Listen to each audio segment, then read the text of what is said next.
Miss হবে না আপনার পছন্দের টিভি শো। দেখুন জি5 অ্যাপে একদম ফ্রি। আমি আমার নবম রূপ ধরেছিলাম সিদ্ধিদান করারই জন্য। মহাদেব আমার কাছে সর্বসিদ্ধি প্রার্থনা করেছিলেন।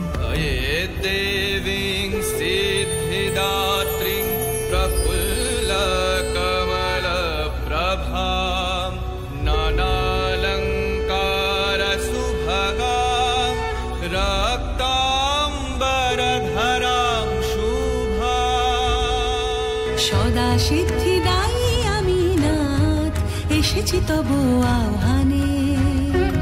অষ্ট সিদ্ধি লোভিবেন হে প্রিয়, জড় জীবের কল্যাণ সাধনে, কল্যাণ সাধনে।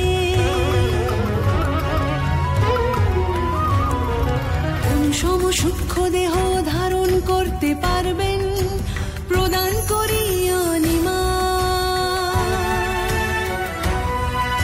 বিশালকায় প্রকাণ্ড রূপ পাবেন, প্রদান করি মহিমা। অসীম ভার আসবে দেহে, তৃতীয় সিদ্ধি দিলাম গরিমা। লঘু ভার পালক সম হবে দেহ, প্রদান করিল হিমা। যা বাঞ্ছা করবেন পাবেন, শূন্য হতে দিলাম প্রাপ্তি। সকল ইচ্ছা পূরণে সর্বত্র গামী হবেন, প্রদান করি প্রকাম্য। নিয়ন্ত্রিত হবে প্রকৃতি আপন শক্তিতে, দিলাম ঈশিতা।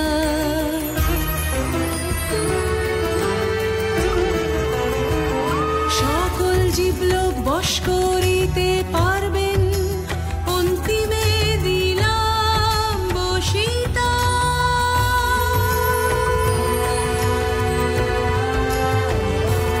আমি পরমা প্রকৃতি, আমি দিলাম অষ্ট সিদ্ধি।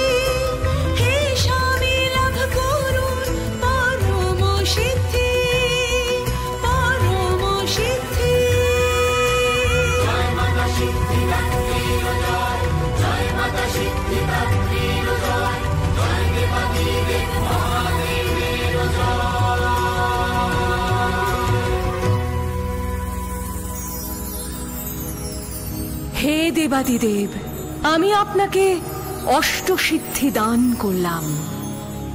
এবার আমি আপনারই দেহে অধিষ্ঠান করব দেব। আমাদের সেই যুগল রূপ অর্ধনারীশ্বর রূপে খ্যাত হবে। সদা বসন্তং হৃদয়ারবিন্দে,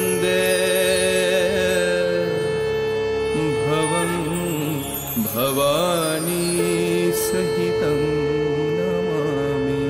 দেবী সিদ্ধিদাত্রী মোক্ষদা, অর্থাৎ তিনি মুক্তিদাত্রী। তিনি সিদ্ধিদান করেন। নারী এবং পুরুষের যুগল অধিষ্ঠানেই যে সৃষ্টির মূল, অর্ধনারীশ্বর রূপে সেই বার্তাই দেন দেবী। জি5 ডাউনলোড করুন আর সব এপিসোড দেখুন একদম ফ্রি।